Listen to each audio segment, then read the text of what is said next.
बुद्ध के त्रिरत्न। कर्मफल से मुक्ति के लिए त्रिरत्न अनुशीलन आवश्यक है। सम्यक दर्शन माने वास्तविक ज्ञान होना। वास्तविक ज्ञान का मतलब स्वाभाविक ज्ञान, ईश्वर के प्रति जैसे स्वाभाविक ज्ञान। सम्यक ज्ञान सत्य में विश्वास रखना, हमेशा सत्य में विश्वास रखना, झूठ बोली हुई बात पर या किसी की बात पर विश्वास न करना। सम्यक आचरण सांसारिक विषयों से उत्पन्न दुखों के प्रति संभाव। सम्यक जितना हो सके करना चाहिए।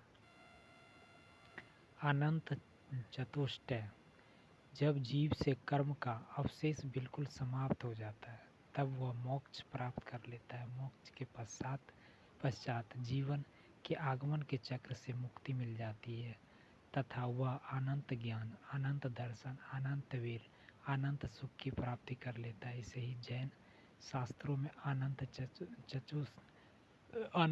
चतुष्टय की संज्ञा दी गई है। जैन धर्म के ज्ञान।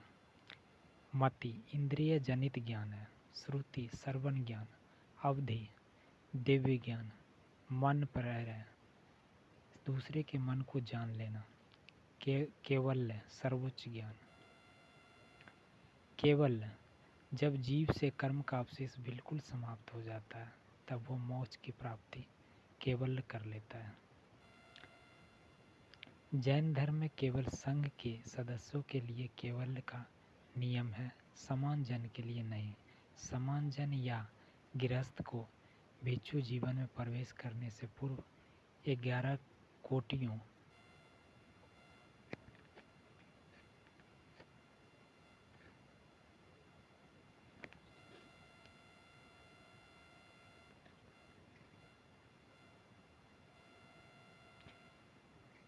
11 कोटियों से गुजरना पड़ता है। महावीर स्वामी को केवल्य की प्राप्ति हो जाने के बाद ही केल्विन, जीन विजेता, आहा, योग निगर्त, बंधन रहित जैसी उपाधियां मिली।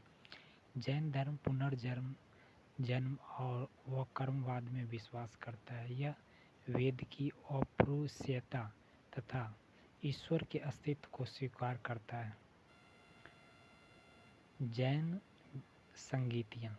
प्रथम सभा स्थान पाटलिपुत्र। अध्यक्ष स्थूलभद्र।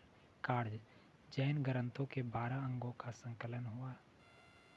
द्वितीय सभा स्थान वल्लभी गुजरात। अध्यक्ष देनाधी क्षमाश्रमन। कार्य जैन ग्रंथों का अर्धमगधी भाषा में संकलन।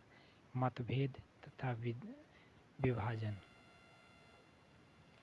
महावीर के पूर्व तीर्थंकर पार्श्वनाथ ने अपने अनुयायियों को निचले और ऊपरी अंगों को ढकने की अनुमति दी थी, किंतु महावीर ने वस्त्र का सदा त्याग करने का आदेश दिया। इसका आशय यह था कि वह अपने अनुयायियों के जीवन में और भी अधिक संयम लाना चाहते थे।